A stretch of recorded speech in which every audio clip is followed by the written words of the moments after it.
दोस्तों अगर आप आज के टाइम में यामाहा रेज़र 125 को खरीदने की सोच रहे हैं तो फिर टेक्निकली तो इस स्कूटर में आपके 3 ही वेरिएंट आते हैं, लेकिन जब आप कलर ऑप्शंस के हिसाब से देखते हैं, आप कीमतों के हिसाब से देखते हैं तो फिर इस स्कूटर में आपके 6 अलग अलग वेरिएंट आते हैं और टोटल 12 कलर ऑप्शंस में ये स्कूटर अवेलेबल होता है। और अब जैसे कि 6 आपके अलग अलग वेरिएंट हो गए और कलर के चेंज होने से इसकी कीमतों में थोड़ा बहुत फर्क आ जाता है, तो यहाँ पर थोड़ी सी कंफ्यूजन जरूर बन जाती है कि आपको आपकी ज़रूरतों के हिसाब से यामाहा रेज़र का कौन सा वेरिएंट खरीदना चाहिए और वेरिएंट टू वेरिएंट और कलर ऑप्शंस में जैसे कि कीमतों का फर्क आया तो फिर फीचर्स वगैरह का क्या क्या फर्क आता है। ये सारी की सारी बातें आज की इस वीडियो में आपसे करने वाला हूं और आपकी कंफ्यूजन को अच्छे से दूर करने वाला हूं कि आपको आपकी ज़रूरतों के हिसाब से यामाहा रेज़र का कौन सा वेरिएंट खरीदना चाहिए और मुझे यामाहा रेज़र का कौन सा वेरिएंट खरीदना सबसे ज़्यादा वर्थ लग रहा है।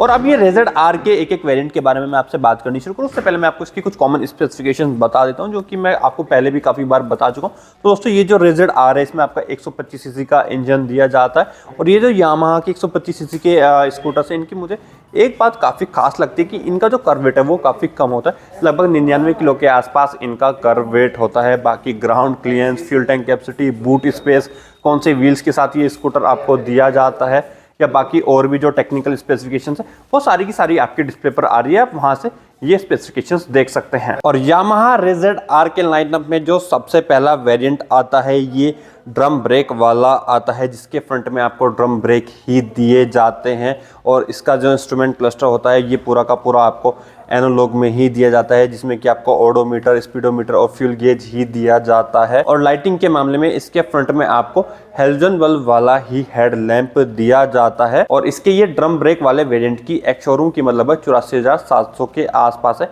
और ये वाला वेरिएंट यही कोई आपको 97-98 हज़ार रुपये तक ऑन रोड पड़ जाएगा। और कलर ऑप्शंस के मामले में इसमें आपके 3 कलर आते हैं, एक तो ये सैन ब्लू हो गया, इसके अलावा ब्लैक और रेड, ये 3 कलर ऑप्शन ही इसमें आपको दिए गए हैं। और रेज़र के लाइनअप में जो दूसरा वेरिएंट आता है ये डिस्क ब्रेक के साथ आता है। इसके फ्रंट में डिस्क ब्रेक दे दिए जाते हैं। इसका जो फ्रंट हेडलैम्प सेटअप होता है ये प्रॉपर आपको एलईडी में दिया जाता है और इसमें आपको डिजिटल इंस्ट्रूमेंट क्लस्टर दिया जाता है, जिसमें कि आपको एवरेज फ्यूल कंजप्शन और ब्लूटूथ ऐप कनेक्टिविटी जैसे फीचर्स भी दे दिए जाते हैं। और इतना सब मिलने के बाद इसकी कीमतें भी थोड़ी सी बढ़ जाती है। इसकी एक्स शोरूम कीमत लगभग 90,800 के आसपास है और ये स्कूटर आपको यही कोई 1,06,000 रुपये के आसपास ऑन रोड पड़ेगा। और इसके ये 90,800 वाले वेरिएंट में भी आपके 3 ही कलर्स आते हैं, एक ये रेड हो गया, एक क्यान ब्लू हो गया और एक आपका ब्लैक हो गया। ये 3 कलर ही इसके 90,800 वाले वेरिएंट में आते हैं। और कीमतों के हिसाब से रेज़र के लाइनअप में जो तीसरा वेरिएंट आता है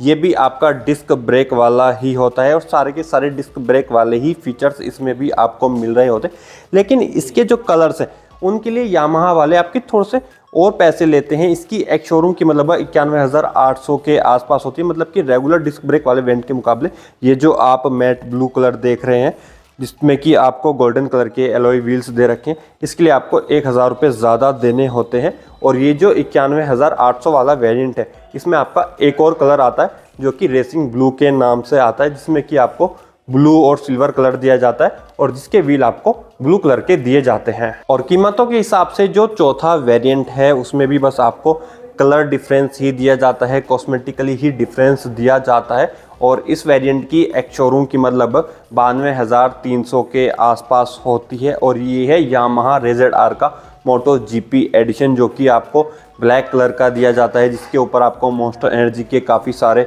और काफ़ी बड़े बड़े ग्राफिक्स दिए जाते हैं, कुछ ब्लू कलर के ग्राफिक्स दिए जाते हैं। और ये जो मॉन्स्टर एनर्जी वाला एडिशन है इसके ऊपर रिसेंटली मैंने काफ़ी अच्छे से वीडियो भी बनाई है और उस वीडियो में आपको सभी कुछ अच्छे से दिखाया है और ये रेज़र चला करके भी दिखाया कि ये स्कूटर चलाने में कैसा होता है। और रेज़र के लाइनअप में जो 5वां वेरिएंट आता है वो ये स्ट्रीट रैली के नाम से आता है, जिसमें कि आपको नकल गार्ड्स लगा करके दे दिए जाते हैं, साइड में आपको मेटल की स्किड प्लेट लगा करके दे देते हैं और इसके जो व्हील्स का पैटर्न होता है वो आपको ऑल पर्पस वाला दे दिया जाता है। मतलब कि अगर आप इस वाले स्कूटर को ऑफ रोडिंग के लिए करके जाते हैं या फिर आप खराब रास्तों पर चलाते हैं तो ये थोड़ा सा और ज्यादा बेहतर रहता है। और स्ट्रीट रैली वाले एडिशन की कीमत 4000 रुपये बढ़ जाती है, मतलब कि अगर आप इसको रेगुलर वेरिएंट से कंपेयर करते हैं, क्योंकि इसकी एक्स-शोरूम की मतलब 94,800 के आसपास है और ये वाला वेरिएंट यही कोई आपको 1,11,000 1,12,000 रुपए के आसपास ऑन रोड पड़ जाएगा। और ये जो पर्टिकुलर 94,800 वाला वेरिएंट है इसमें बस आपका एक ही कलर आता है जो कि ये कॉपर के नाम से आता है, जो कि आपको थोड़ा थोड़ा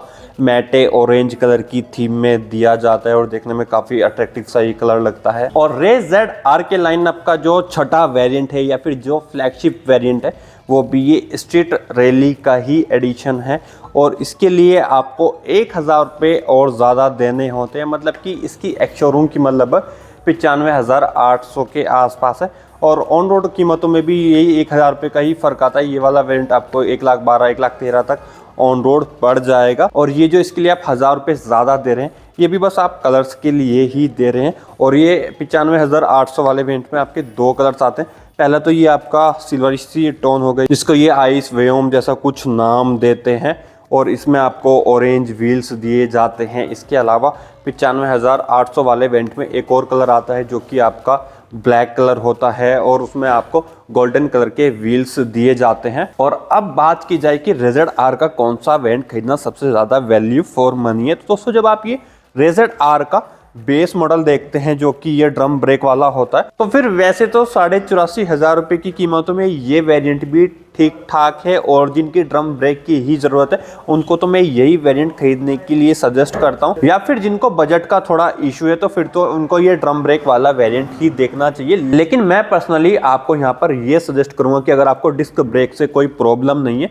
तो फिर आप 7-8 हज़ार रुपये का और बजट बढ़ाइए और फिर ये रेज़र आर का सीधा डिस्क ब्रेक वाला वेरिएंट ही खरीदिए। क्योंकि अगर आप इसके लिए 7-8 हज़ार रुपये और ज़्यादा देते हैं तो इसमें आपको डिस्क ब्रेक भी दे दिए जाते हैं, इसमें आपको LED हेडलैम्प दे दिया जाता है और इसका जो इंस्ट्रूमेंट क्लस्टर होता है वो भी आपको डिजिटल वाला दे दिया जाता है जिसमें कि आपको ब्लूटूथ ऐप कनेक्टिविटी जैसे फीचर्स दे रखे या फिर इसमें आपको एवरेज फ्यूल कंजप्शन जैसे फीचर्स दे दिए जाते हैं। और अब बात की जाए कि रेज़र आर के बाद ये जो रेज़र आर का स्ट्रीट रैली वाला वेरिएंट है इसको खरीदना चाहिए या फिर नहीं खरीदना चाहिए। तो दोस्तों देखिए अगर आप इसको स्टैंडर्ड वेरिएंट से कंपेयर करते हैं तो फिर इसके लिए आप 4 से 5 हज़ार रुपये तक ज़्यादा देने वाले हैं और इतने पैसे देने के बाद इसमें बस आपको एक तो ये नकल गार्ड्स लगा करके दे देते हैं, साइड में थोड़ी बहुत आपको मेटल की प्लेट लगा करके दे देते हैं और इसके जो व्हील्स का पैटर्न होता है वो थोड़ा सा आपको ऑफ रोड टाइप का या फिर ऑल वेदर टाइप का दे दिया जाता है जिसको कि आप कहीं पर भी लेकर के जाएंगे तो जल्दी से आपका स्कूटर स्किड नहीं करेगा। तो और ये जो आपको इसमें दिया जा रहा है ये मुझे इतना ज़्यादा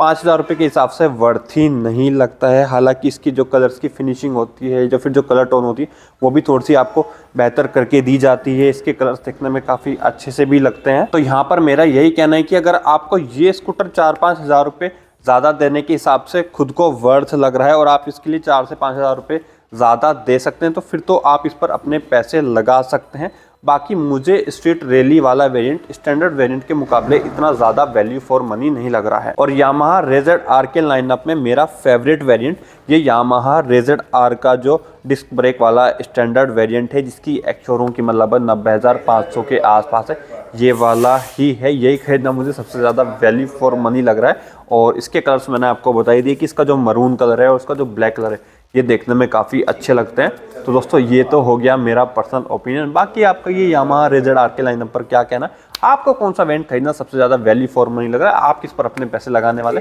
वो सब आप मुझे कमेंट करके ज़रूर बताइएगा। और बाकी अभी भी आपके मन में कोई कन्फ्यूजन है, कोई सवाल है तो वो भी आप बेझक मुझसे कमेंट में पूछ सकते हैं। और बस आज की इस वीडियो में इतना ही और मैं मिलता हूँ अब आपसे अपनी अगली वीडियो में।